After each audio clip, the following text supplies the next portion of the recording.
Eu queria antes, compartilhar a palavra com vocês. Eu tenho como um texto-chave que está lá em João 5. Gostaria que vocês abrissem a palavra. 5, do 1 ao 15. E na construção dessa palavra, depois que o pastor nos falou que eu ia estar ministrando a palavra, eu gerei muita expectativa e o tempo todo pedi para que o Senhor pudesse estar ministrando meu coração e tomando minha mente, toma meu coração. E eu fiquei nessa oração contínua todos os dias. Eu falava isso ao Senhor, né, no mesmo momento com Ele. Falei assim: Deus, eu acordava, já acordo lá, dando bom dia para o Pai, bom dia Espírito Santo. Meu nível de relacionamento com Deus me permite fazer isso todo o tempo com Ele.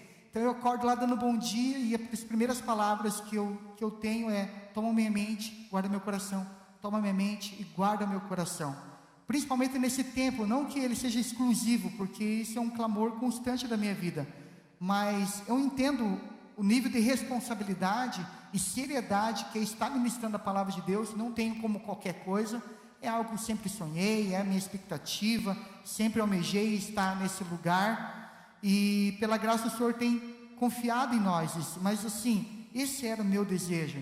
E quando eu fui construir essa palavra, começar a construir, ter ideias daquilo que Deus já estava ministrando, indicando o caminho, surgiu um monte de ideia, né? Várias, vou fazer isso. Eu conversei com a Alessandra, tem esse outro exemplo aqui e tal, até que quando eu fui fechar essa palavra, o Senhor falou assim, eu abri o primeiro texto, que é esse que nós vamos ler, e Ele falou assim: fica só nesse texto. Eu falei: mas Deus, estou cheio de ideia aqui, cheio de palavra. E Ele falou: não, fica apenas nisso. Não, mas é hora de eu apresentar à igreja meu conteúdo bíblico, que eu conheço história e tal. Olha só acontecendo dentro do André. E Deus falou assim: não, fica só nessa, né? Então eu quero ministrar dessa forma, e eu entendo assim que essa palavra assim é um virar de chave em nossas vidas. Então, aqueles que têm ouvido para ouvir, ouça e aproveita aquilo que Deus tem para fazer, né? Então, a palavra de Deus, eu vou ler rapidamente ali, né? Não atropelado, mas um pouco rápido, para poder aproveitar esse tempo junto com vocês. Então, o João 5 fala sobre o paralítico de Betesda. E a palavra diz o seguinte: algum tempo mais tarde, Jesus subiu a Jerusalém para assistir a uma festa dos judeus.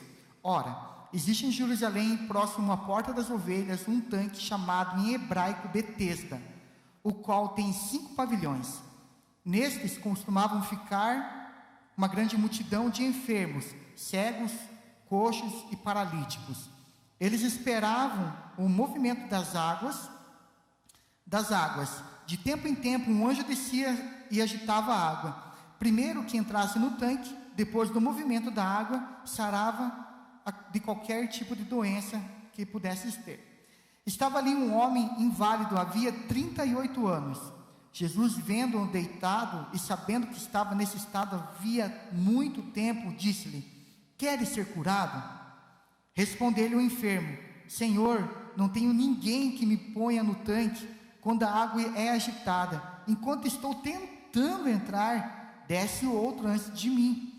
Então lhe disse Jesus: levanta-te, pega a tua esteira e anda. Imediatamente o homem foi curado, pegou a sua esteira e pôs-se a andar. Naquele dia era sábado. Então os judeus disseram ao homem que tinha sido curado: é sábado, e a lei não permite que carregues a sua esteira. Ele respondeu: o homem que me curou disse: pega a tua esteira e anda. Simples assim. Então lhe perguntaram: quem é o homem que mandou que tomasse a tua esteira e andasses? O homem que fora curado não sabia quem era, pois Jesus se retirou por entre a multidão que havia naquele lugar. Mais tarde Jesus o encontrou no templo e disse: agora já está curado, não peques mais, para que não te suceda coisa pior. O homem partiu e anunciou aos judeus que Jesus era que o tinha curado. Amém? Baseado nessa palavra,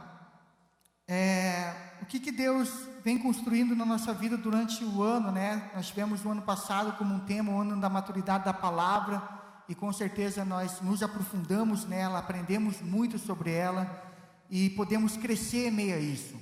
Mas no decorrer do tempo, conforme nós fomos vivendo essa maturidade na palavra, ele foi descortinando outras direções sobre uma intensidade maior daquilo que ele tem para fazer como igreja sobre a nossa vida, sobre um despertamento ainda maior. E nós temos, esse ano, o pastor entendeu ali que seria o ano do sobrenatural, e é algo que Deus já estava ministrando na nossa vida há algum tempo. E a primeira pergunta que eu fiz de manhã é se você acredita que nós como igreja, estamos vivendo esse sobrenatural. E se eu for perguntar para qualquer um aqui, que está aqui, há algum tempo, começando com a gente, tem visto Deus se mover de uma forma intensa, de uma forma sobrenatural.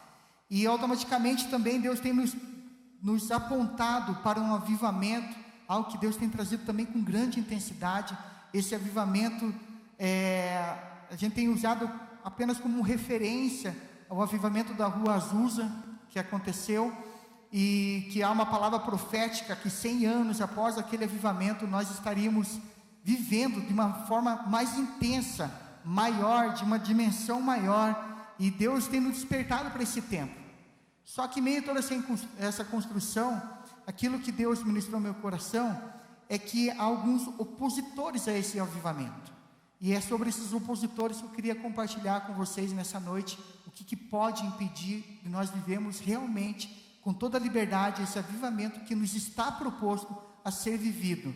Então, vamos caminhar aqui naquilo que Deus ministrou, E eu coloquei assim a primeira pergunta: se o lugar que você vive, que você durante o teu dia está, que ocupa a maior parte do teu tempo, ou então partes do teu tempo durante o dia, se aquele lugar realmente te define. Mas como assim, André, o lugar me define? É quando você tem que se adequar ao lugar para ser quem você é, baseado naquele lugar. Ou se você tem a liberdade de expressar quem você é em Deus, estando em qualquer lugar. Por que eu falei do lugar? Porque a palavra sempre, ela é bem precisa em indicar os lugares que as coisas aconteceram. Nesse caso foi do lado de um tanque, Então foi no tanque de Betesda que aconteceu essa questão da cura do paralítico e tudo mais. Foi durante um casamento que Jesus fez a multiplicação lá do vinho, transformou água em vinho. Foi num cemitério, quando Lázaro estava morto lá alguns dias, dentro daquela caverna lá onde eles guardavam os mortos e tudo mais, que Deus manifestou a cura sobre ele, a ressurreição de Lázaro. Ele veio para fora, aconteceu coisas extraordinárias. E nós precisamos entender que só há avivamento onde Jesus está. Não existe avivamento porque você está lá. Nós somos apenas como filhos, embaixadores, reis, sacerdotes, representantes do reino no lugar onde nós estamos. E há um nível de autoridade sobre nós. Só que muitas vezes nós nos permitimos a se conformar com o lugar que nós estamos. Vamos dar um exemplo de um executivo bem sucedido, que talvez ele se sente compelido a não falar do evangelho porque irá prejudicar a sua reputação. Então eu não vou inserir Jesus nesse lugar porque é negócio, é isso, é aquilo, e aquilo muitas vezes limita o crescimento e a evolução desse avivamento na vida de alguma pessoa. Pessoas que têm cargos e tal, ou então até pessoa que trabalha talvez lá como, por exemplo assim, como uma diarista, Vamos colocar assim, um médico, um diarista, tem essa avaliação ainda, é uma profissão legal, uma profissão que não é tão legal. Não existe a diferença, é trabalho e ponto. Mas talvez a pessoa está ali e ela se sente indigna por causa da sua profissão de manifestar a glória de Deus naquele lugar, porque infelizmente o lugar está definindo ela, ou a profissão está definindo ela, ou a sua classe social define ela. E eu vejo que isso é uma mentira, porque diante do reino de Deus nós todos somos iguais. Então não existe cor, não existe raça, não existe vida social, vida financeira que nos diferencie diante do reino, Então, aonde que você está te define realmente. Então há uma importância nessa questão do lugar, e o lugar para nós existe, porque nós estamos presos a esse plano, nós temos que viver uma rotina. Então eu acredito que Deus quer fazer com que você pense que aonde você está pode vir uma manifestação da parte dele, através da sua vida. Então não se limite a ser quem você é por causa do lugar que você está. Não se reprima, não se encolha, não se diminua. Venha para fora tudo aquilo que você pode viver em Deus. Amém? Segundo ponto que eu queria tratar com vocês, a questão do tempo. Por que eu falei que a questão do tempo seria algo que seria inserido na palavra e que teria uma grande importância? Porque a palavra nos traz o relato de que aquele homem estava 38 anos preso àquela realidade, né? Mas por que o tempo pode ser um opositor do avivamento, né? Por que o tempo pode ser? Porque nós entendemos que muitas vezes a gente tem a tendência de começar bem, só que chega no meio do caminho, acontece uma coisa ou outra, a gente tende a dar uma reduzida, uma desacelerada, e muitas vezes a gente acaba sucumbindo no meio do processo, porque está demorando, segundo o nosso entendimento, de acontecer algo que nós esperamos com expectativa. E nesse momento do tempo, o que acontece? Qual que é a tendência? Eu coloquei assim, que o tempo ele pode gerar em nós uma atrofia paralisante na mente e na alma, se nós nos acomodarmos às situações que nos afligem. Então o tempo tem essa questão, pode gerar essa atrofia quando a gente concentra todo o potencial que era para nós estarmos vivendo em Deus, nas situações acerca do tempo.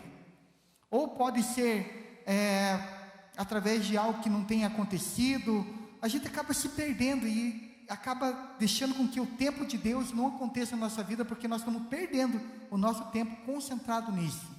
Essa é outro opositor à questão do tempo. A gente tem ouvido. Agora pense comigo.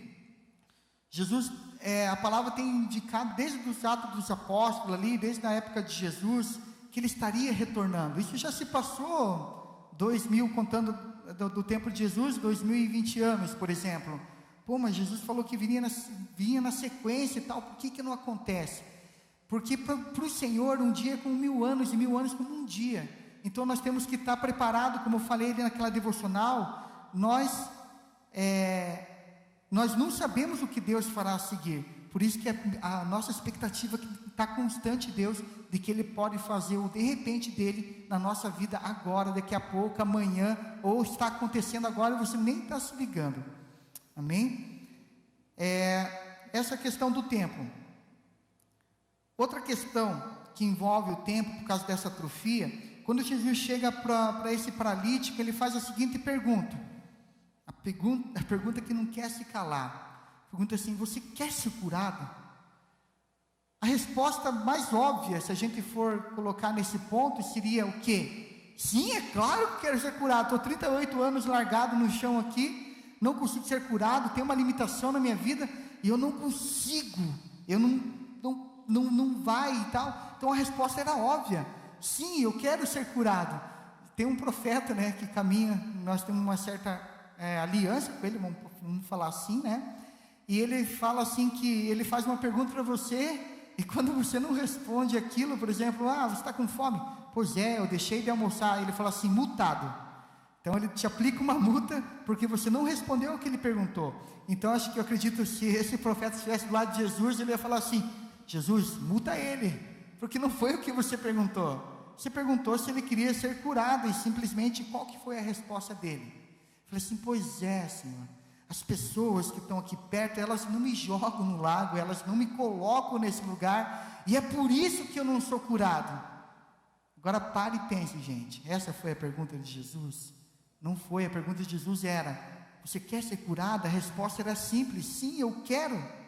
E em meio a isso, o que Deus trouxe, né, ao meu coração? Que isso faz com que nós ficamos, coisas que nos deixam paralisados na nossa vida. O momento que a gente transfere a nossa responsabilidade para as outras pessoas. E a pergunta é: geralmente nós temos esse diagnóstico para as outras pessoas, mas geralmente esse diagnóstico que nós temos para as pessoas, para a resolução do problema dela, nós não conseguimos enxergar que é para nós também. Já percebeu? Não sei se já aconteceu, comigo já aconteceu algumas vezes, de você estar aconselhando a pessoa, e você fala assim: cara, mas eu também preciso tomar uma posição nisso. Mas é muito melhor você, né, falar do próximo, ou então você transferir a sua responsabilidade para o outro, do que você assumir o seu papel. Gente, é tão mais fácil você ser sensível e sujeito àquilo que Deus tem chamado a atenção. Ele dói menos, gente. Sabe, não adianta ficar se debatendo. Quando a gente fica aí assim, sabe, ai não, é isso, é aquilo outro, nossa, demora, o processo não passa, a gente leva anos. No caso desse homem, ele estava 38 anos, e a minha pergunta é, há quanto tempo você tem estado preso em situações na sua vida que não tem permitido que você viva a realidade de um avivamento na sua vida? Há quanto tempo? Por isso a importância do tempo, por isso 38 anos é mencionado na palavra de Deus, para nos levar ao entendimento do tempo que aquele homem está preso àquela situação. Da mesma forma como a mulher do fluxo de sangue, houve um tempo, a vida toda passando aquele tempo de vergonha, era necessário, porém quando Jesus está, ali há um avivamento e todas as coisas podem ser transformadas nele. Então, gente, eu vejo que é tempo, dentro dessa maturidade que nós temos crescido como igreja, de se ligar nisso, parar de perder tempo com coisinhas, porque quando Deus me trouxe quando eu estava construindo essa palavra, que durante esse processo de aproximação entre eu e Deus, seu avivamento, quando Ele me trouxe a questão das coisas que nos atrapalham, eu vi assim uma pilha de coisas, Deus tentando nos alcançar, e Ele não conseguindo, por um monte de coisas que nós mesmos colocamos como divisão entre eu e o propósito dele para a vida dele. E você, cara, tem que romper isso, mano, você tem que passar dessa, passa de fase, escolha se sujeitar, a sujeição é o melhor caminho, não fique se debatendo em meio a esse processo. Amém?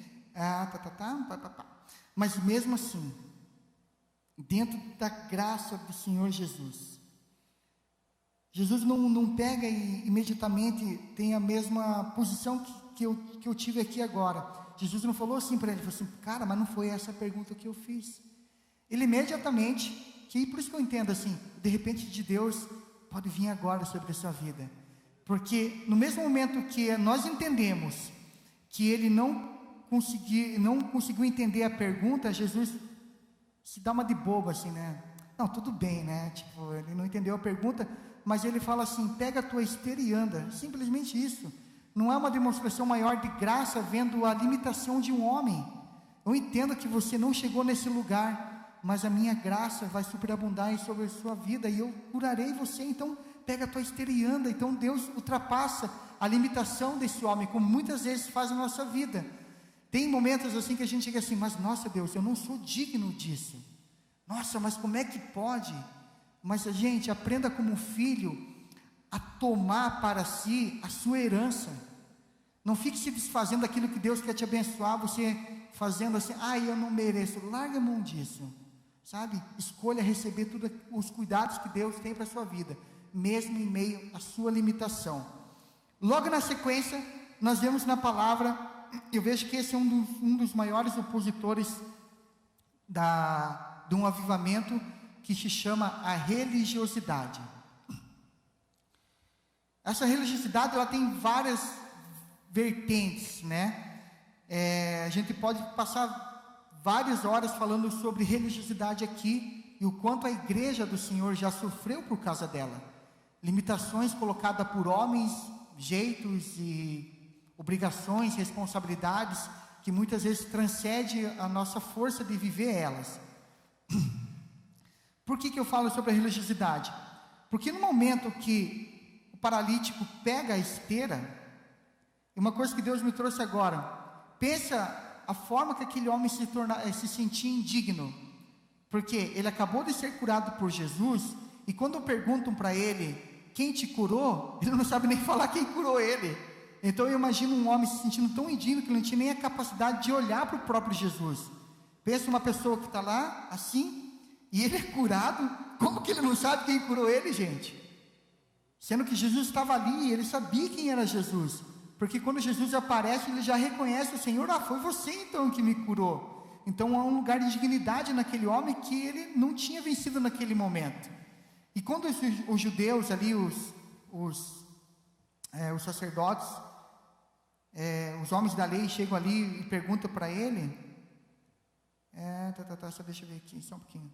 Os judeus ali que estavam em volta dele perguntaram, cara, como que você pode, sendo sábado hoje, carregar a sua esteira?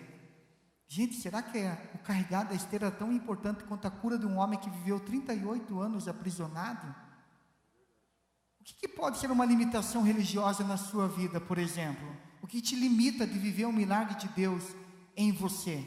O que as pessoas vão pensar? Se você realmente viver uma liberdade no espírito de talvez deitar, rolar, falar em língua, chorar, né, urrar, como a gente vê pessoas num plano de libertação urrando, né? Essa poderia ser a tua esteira, mas se essa esteira tua vai produzir uma vergonha para si, esse vai ser um grande opositor na sua vida, e você não vai conseguir avançar, porque há uma trava de oposição da parte de Satanás e da religiosidade para tentar te sufocar. Fala, não, cara, fica quietinho no teu canto. Não, isso não é para você. Olha o senso de indignidade, não conseguir olhar para o próprio Jesus. E a casa que nós somos alimentados, que é essa igreja, por muito tempo Deus tem nos ministrado um nível de paternidade em nossa vida, que nós somos livres. E que Ele tem o melhor dele para nós, para que nós possamos ser a nossa melhor versão de nós mesmos. Mas você acha que você já atingiu a sua melhor versão? Seja sincero com você. Vocês acham que já chegar naquele lugar? Entendendo que eu falo isso para mim. E eu entendo que eu ainda não cheguei nesse lugar de plenitude em Deus. Mas uma coisa eu faço. Eu continuo me esforçando para alcançar aquilo que Deus tem para a minha vida. Então, nada pode nos parar se nós conseguirmos vencer essa barreira da religiosidade. Uma questão assim, Levi um dia ministrou uma palavra sobre questionamentos desnecessários, né? Questionamentos que não produzem nada. Realmente, questionamentos são desnecessários, eles não vão produzir nada. Então, o importante não é a forma que Deus fez, o importante é o que Deus está fazendo realmente na sua vida. Então, para de se questionar, para de se limitar. Eu não estou colocando nem outras coisas, vamos se colocar nós diante de Deus. Uma certeza eu tenho, em tudo isso que Deus está produzindo em nós como igreja, é que o entendimento que Ele tem nos levado é da nossa singularidade nele, porque no final de tudo vai ser somente você e Ele. Não terá pessoas, não terá emprego, não terá esposo, não terá a esposa, não terá filhos, não terá o teclado, não vai ter nada disso. Naquele grande dia, quando você estiver diante do Senhor, vai ser somente você e Ele. Então assim, a resposta é automática. O que realmente importa? Está nele, nada mais, tudo para Ele, tudo por Ele, tudo por meio dEle. Se nós conseguirmos chegar nesse lugar, gente, nós vamos com certeza viver o maior avivamento que essa terra já viu, porque você, como parte do corpo, como noiva, vai poder desenvolver quem você é em Deus, e no nosso ajuntamento, gente, ninguém vai nos segurar. Eu não compartilhei de manhã, eu vou compartilhar agora.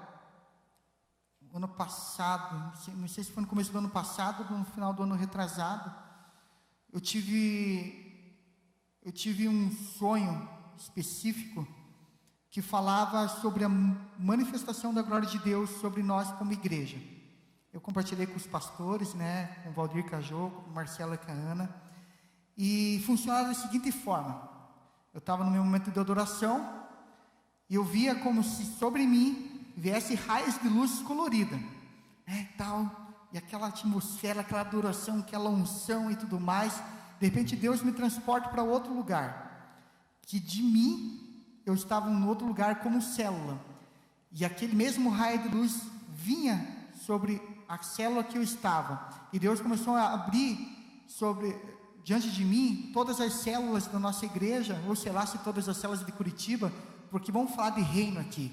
Nós somos um reino, tem vários irmãos, igrejas, que nós estamos juntos no mesmo propósito, alcançar aquilo que Deus tem para a nossa vida. Nós estamos juntos, e esse nível de unção, de glória, ia de uma casa a outra, havia um ajuntamento sobre a igreja, aparecia a igreja de uma forma central, e Deus derramando uma unção, e essa unção se espalhava, e no momento que se espalhava para as casas, ele atingia outros lugares. Já viu aqueles filmes assim de guerra, que aparecem os caras fazendo estratégia de guerra, que parece aquela setinha assim, vem para cá, vem para lá, vai para lá, e dessas casas, essas setas, elas se espalhavam pelas nações, como se envolvesse o mundo inteiro.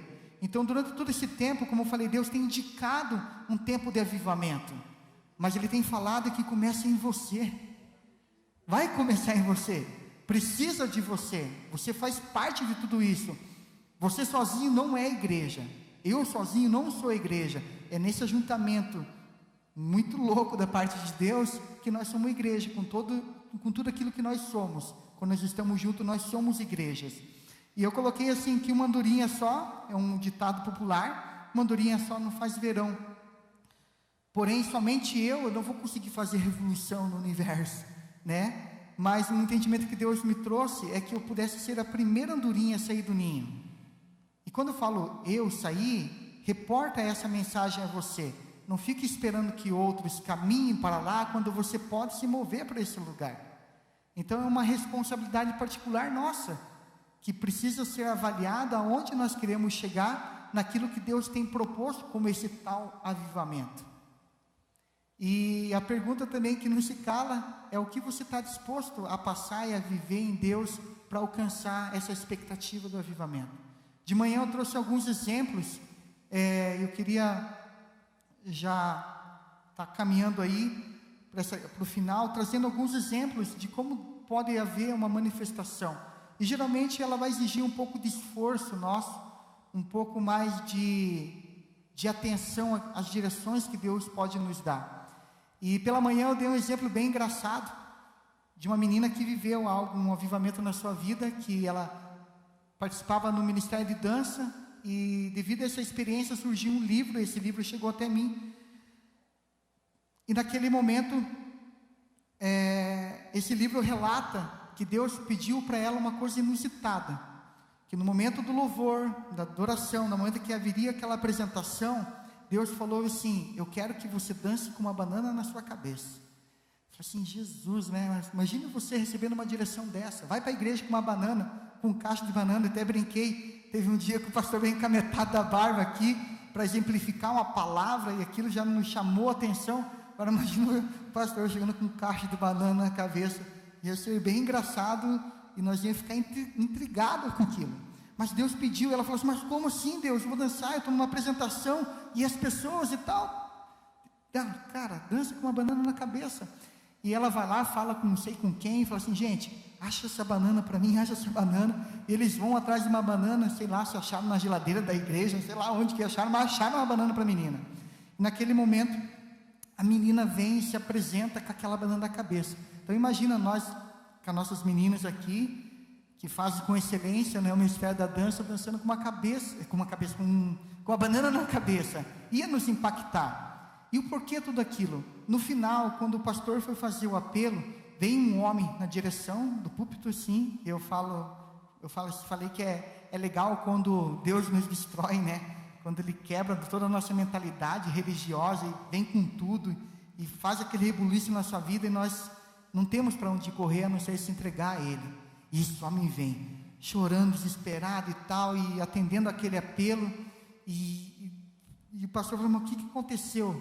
Ele falou assim: olha, por toda a minha vida eu me declarei ateu, mas eu aceitei o desafio de vir nessa igreja hoje.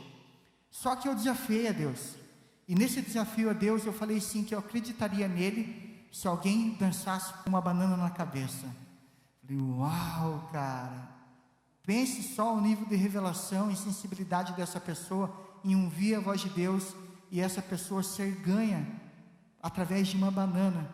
Eu estou trazendo esse exemplo assim, meio diferente, porque o pastor trouxe um exemplo. No culto da virada, me lembro o nome o pastor Seymour, que foi pivô ali principal do avivamento da Rua Azusa. Ele tinha algo específico, peculiar, que tinha momentos que ele descia do púlpito, né? E ele colocava uma caixa na cabeça, e aquela caixa ele ficava algum tempo ali, talvez horas, minutos, indiferente do tempo que ele ficava. Imagina alguém com uma caixa na cabeça diante de vocês. Dizem: cara, esse cara é louco, esse cara é transtornado da cabeça. Mas o fato é que quando ele tirava a caixa, o negócio acontecia, né? O mover de Deus se espalhava de uma forma tão intensa nos lugares, que milagres, curas, maravilhas eram feitas diante de todas as pessoas. E era uma caixa na cabeça. E ontem, no meu tempo que eu estava orando, em preparação para essa palavra, eu falei assim: Senhor, eu quero viver algo inusitado no Senhor também. E me vem à memória a caixa na cabeça. Falei, nossa, eu lá em casa, né, estava no ático. Daí eu falei, Deus, não tem nenhuma caixa aqui, né? Mas era só eu e Deus, gente, não tinha ninguém, não era a exposição de Seymour, né, por exemplo. Né? Só eu e Deus. Mas no meio do processo apareceu minha esposa. E eu estava ali no meu sofá, e eu vi uma toalha rosa, né? Estava ali dobradinha, cheirosinha, limpinha, que a Alessandra provavelmente deve ter deixado ali depois de recolher a roupa. E eu falei, cara, eu vou colocar essa toalha rosa na cabeça, mas é uma toalha, gente. E naquele momento eu coloquei a toalha rosa na cabeça. E eu tive uma experiência muito massa, muito intensa em Deus. Foi tão simples, é só a atitude de colocar negócio. Deus vem assim com uma assertividade assim, me fugiu a palavra, de que aquilo que eu estava fazendo era assertivo, de eu romper algumas estruturas na mente. Eu fiquei lá um tempo.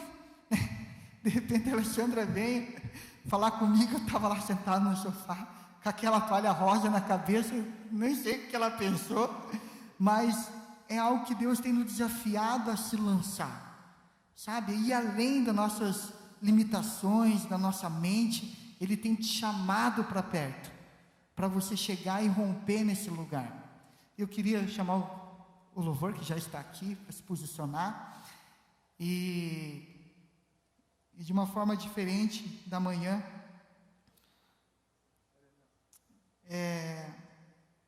antes de trazer o fechamento dessa palavra, enquanto o Jeff vai dedilhar ali uma canção suave para nós refletirmos naquilo que a palavra nos ministrou, que por um momento você curvasse a sua cabeça e fechasse seus olhos, assim, sabe, com muito temor, assim, curva a sua cabeça diante daquilo que Deus tem te lançado como verdade sobre essa palavra.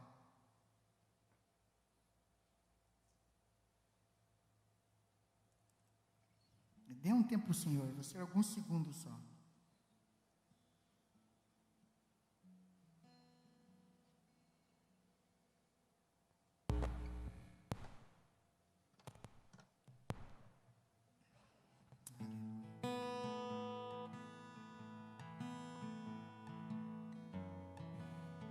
Aleluia. Sabe, família, eu entendo que Deus tem nos levado a esse lugar de romper.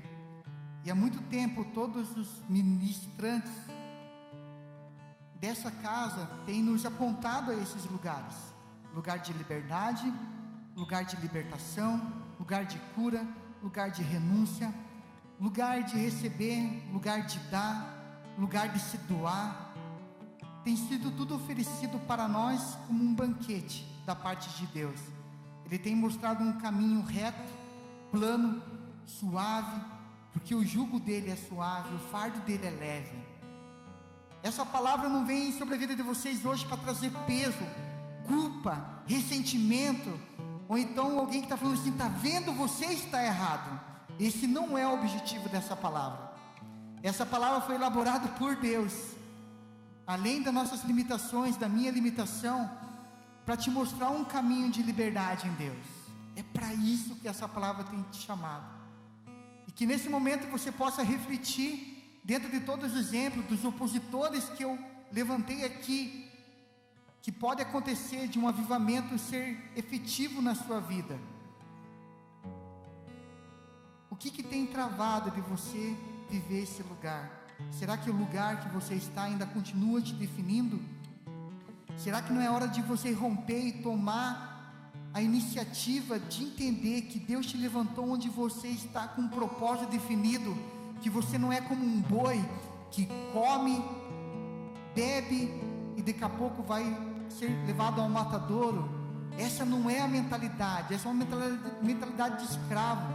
A mentalidade de filho diz assim: filho, eu te coloquei nesse lugar porque eu tenho propósitos bem definidos sobre a tua vida, propósito de paz e não de mal, propósito para te fazer prosperar, propósito para você ser referência onde você está. É por esse motivo que eu te coloquei nesse lugar. Então vamos deixar de viver, vamos escolher deixar de viver como se um dia tivesse que acabar para chegar um outro dia, porque nós temos que ter a mentalidade de que nós não sabemos o que Deus fará a seguir. Ele com certeza quer te promover, e eu tenho certeza que Ele quer que você rompa, para que os lugares não te definam. Da mesma forma, todo o tempo que tem se passado sobre a tua vida, Deus não perdeu o controle dele. Deus sabe com exatidão o tempo certo das coisas acontecer sobre você. A nossa única correspondência deve ser a de estar alinhado com o seu Kairos, com o tempo da manifestação de Deus sobre você. Mas para que isso aconteça, aquela porta que foi falada no começo da pregação, ela precisa estar aberta. Sabe, vamos dar um passo a mais, vamos surpreender o Senhor. Mas como assim? Antes de Jesus bater, escolha abrir. Você tem ouvido o som dele há tanto tempo, te chamando, vem para perto. É isso que eu tenho para você. Quantas palavras você já recebeu da parte de Deus que talvez ainda não foi cumprida? Você já se perguntou por que elas não foram cumpridas? A resposta para minha vida é porque eu não correspondi a elas. E precisa desse nível de entendimento para que a vontade de Deus seja feita na nossa vida. Então não permita mais que o tempo cale a voz de Deus na sua vida. E o que falar da religiosidade?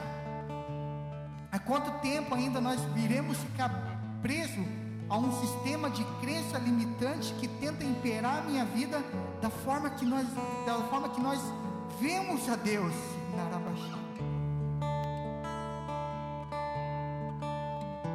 Precisamos chegar nesse lugar de arrependimento, de consciência da parte de Deus, do quanto nós não temos permitido dele avançar em nossa vida e efetivar aquilo que ele tem para nós. Um avivamento não acontece se Jesus não estiver presente. Ele é o autor e o consumador da nossa fé.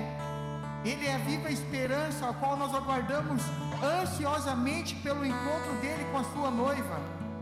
Ele é a razão. Vai além de nós mesmos. Tiremos então o foco da nossa vida e foquemos então naquilo que Ele tem como propósito para nós.